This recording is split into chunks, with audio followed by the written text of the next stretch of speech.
আসসালামু আলাইকুম। দেশবাসী যে যেখানে আছেন, আমি প্রধানমন্ত্রী পদপ্রার্থী খায়রুল আমার নিজ বাসভবন প্রেসিডেন্ট হাউসে অবস্থান করছি। আপনারা জানেন, বাংলাদেশের জনগণ এখন আওয়ামী লীগকে নিষিদ্ধ চায়। যমুনায় 3-4 দিন যাবৎ ঘেরাও হয়েছে আওয়ামী লীগকে নিষিদ্ধ করার জন্য।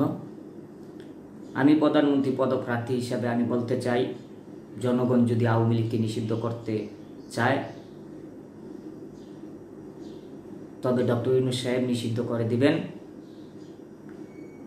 আমার দলের পক্ষ থেকে, জনকল্যাণ পার্টির পক্ষ থেকে আমি আওয়ামী লীগ নিষিদ্ধের পক্ষে একমত আছি। আর যদি জনগণ আওয়ামী লীগকে নিষিদ্ধ করতে না চায়, গণতন্ত্রের স্বার্থে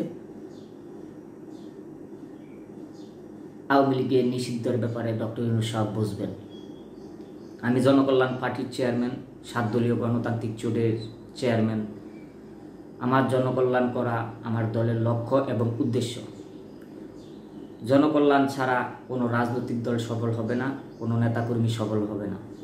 জনগণের কল্যাণের মধ্য দিয়েই তাদের এগিয়ে যেতে হবে, তাদের দলকে এগিয়ে নিয়ে যেতে হবে এবং ক্ষমতায় যাওয়ার জন্য জনকল্যাণ করতে হবে। একটি দেশপ্রেমিক নাগরিক এবং একটি দেশপ্রেমিক রাজনৈতিক দল সবসময় জনকল্যাণে ঐক্যবদ্ধ থাকবে। আমার জনকল্যাণ পার্টিতে 300 আসনে প্রার্থী রয়েছেন এমপি পদে নির্বাচন করার জন্য। আগামী নির্বাচনে ইনশাল্লাহ আমরা 300 আসনের মধ্যে কমপক্ষে 250 আসন পেয়ে আমরা বিজয় লাভ করব এবং দেশ এবং জনগণের সেবা করব। কোন দল কি করলো, কোন দল দুর্নীতি করলো না, কোন দল অন্যায় অবিচার করে, সেই ব্যাপারে আমাদের আপাতত কোনো অবস্থান নেই। আমার একটা অবস্থান আছে, দেশে সন্ত্রাস থাকবে না, চাঁদাবাজ থাকবে না, সর্বদলীয় সন্ত্রাসমুক্ত বাংলাদেশ গড়ে তোলার জন্য আমরা সবাই একসাথে রাজপথে থাকব ইনশাল্লাহ। আর বিএনপি, নাগরিক পার্টি, বিপি নূরের রাজনৈতিক দল সহ সকল রাজনৈতিক দলকে সন্ত্রাসের বিরুদ্ধে ঐক্যবদ্ধ থাকার আহ্বান জানাচ্ছি। আমার এই প্রেসিডেন্ট হাউস আমার নিজ বাসভবন ঢাকা মহাসড়কের পাশে, ধলেশ্বরী টোল প্লাজার পাশেই। আমি এখন ঢাকাতে যাই না, আমি আমার নিজ বাসভবন প্রেসিডেন্ট হাউসে অবস্থান করি। প্রেসিডেন্ট হাউসে থেকেই আমি মোবাইলের মাধ্যমে, বক্তব্যের মাধ্যমে দেশ জাতির পক্ষে বিপক্ষে কথা বলি, জনগণের কল্যাণে কিছু কথা বলি। আমার সারা বাংলাদেশের 300 আসনের এমপিরা তারা কাজ করছে অলরেডি। আগামী নির্বাচনে কিভাবে ক্ষমতায় যাওয়া যায় সেজন্য আমরা জনকল্যাণে নিজেকে নিয়োজিত করেছি এবং কাজ করতেছি। আমার এমপিরা যার যার আসনে কাজ করবে, তারা অন্য কোনো আসনে কাজ করার সুযোগ নেই। আমি আমার আসনে কেরানীগঞ্জে কাজ করব, সেই কারণে আমি কেরানীগঞ্জে চলে এসেছি আমার নিজ বাসভবন প্রেসিডেন্ট হাউসে, ধলেশ্বরী টোল প্লাজার পাশে। এই ধলেশ্বরী সেতুর পাশেই আমার বাসভবন। আপনারা জানেন যে আমি স্বৈরাচারের বিরুদ্ধে আন্দোলন সংগ্রামে মাঠে ছিলাম এবং আছি এবং থাকব। কিন্তু এখন বর্তমানে ডক্টর ইউনূস সাহেব দেশ ভালো চালাচ্ছেন। তাকে বলি তিনি যেন শ্রমিকের মজুরি 30,000 টাকা করেন এবং নদীতে বাদ দিয়ে গরিব দুঃখী মানুষকে নদী ভাঙনের হাত থেকে রক্ষা করেন। জনগণের মৌলিক অধিকারের জন্য, জনগণের অর্থনীতি মুক্তির জন্য কাজ করেন। চিকিৎসা পাওয়ার অধিকার সকলের রয়েছে। বিনামূল্যে চিকিৎসা, বিনামূল্যে ওষুধ, বিনামূল্যে লেখাপড়ার খরচ দেওয়া সরকারের দায়িত্ব। সবার জন্য শিক্ষা, সবার জন্য স্বাস্থ্য, সবার জন্য খাদ্যের ব্যবস্থা করবেন তিনি ইনশাল্লাহ। তিনি 4 বছরের বেশি থাকতে পারবেন না। 3 থেকে 4 বছরের বেশি ডক্টর ইউনূস সাহেব থাকাটা গণতন্ত্র বিরোধী। 4 বছর পর একটা নির্বাচন হবে, জাতীয় নির্বাচনে অবশ্যই আমার জনকল্যাণ পার্টি 300 আসনে প্রার্থী দিবে এবং আমরা ক্ষমতায় যাব। আমার গণতান্ত্রিক জোট ক্ষমতায় যাবে, 7 দলীয় গণতান্ত্রিক জোট।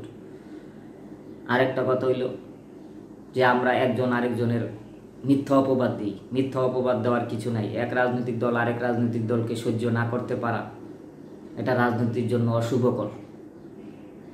রাজনীতি শুভকর করতে হলে অন্যকে হিংসা করা যাবে না, লোভ করা যাবে না। ক্ষমতা লোভীরা কীভাবে দেশ চালাবে? ক্ষমতার লোভ করা যাবে না।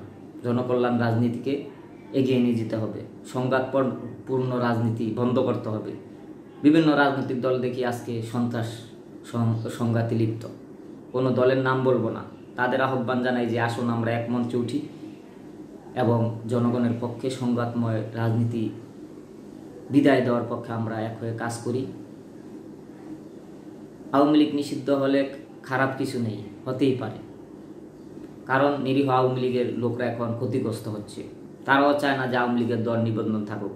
আপাতত আওয়ামী লীগের দল নিবন্ধন বাতিল হলেই কিন্তু আওয়ামী লীগের নিরীহ লোকগুলো শান্তিতে বসবাস করতে পারবে। যদি জনগণ আবার 10 বছর পর আওয়ামী লীগকে চায়, তখন তারা আবার আন্দোলন সংগ্রামের মাধ্যমে তাদের নিবন্ধন করে নিতে পারবে। যেমন জামাত তাদের দল নিবন্ধনের জন্য আন্দোলন সংগ্রাম করছে মাঠে, এইভাবে। কিন্তু আপাতত আওয়ামী লীগের নিবন্ধন বাতিল করলেই ভালো, সাধারণ নিরীহ আওয়ামী লীগরা কষ্ট পাচ্ছে। আপনাদের শুভ বুদ্ধি উদয় হোক। সেনাপ্রধান গভর্নর সাহেবকে জনগণের পক্ষে থাকার আহ্বান জানাচ্ছি, দেশ জাতিকে এগিয়ে নেওয়ার জন্য আহ্বান জানাচ্ছি। সংঘাতময় রাজনীতি দূর করুন, পৃথিবীকে শান্তিময় করুন, বাংলাদেশকে শান্তিময় করুন। ভারত পাকিস্তানের যুদ্ধ আপাতত বন্ধ রাখার জন্য আমরা দাবি জানাচ্ছি। আর দরকার নেই যুদ্ধ, সমান সমান ভারত পাকিস্তান প্রায় সমান সমানই আছে, যুদ্ধের আর দরকার নেই। ধন্যবাদ, আসসালামু আলাইকুম। সবাই ভালো থাকবেন, সুস্থ থাকবেন, দেশকে এগিয়ে নিয়ে যাবেন, দেশপ্রেমিক নাগরিক হিসাবে কাজ করবেন। আমি জনকল্যাণ পার্টির চেয়ারম্যান, প্রধানমন্ত্রী পদপ্রার্থী খাইরুল, প্রেসিডেন্ট হাউস থেকে, নিজ বাসভবন ধলেশ্বরী টোল প্লাজার পাশ থেকে বিদায় নিলাম। আসসালামু আলাইকুম।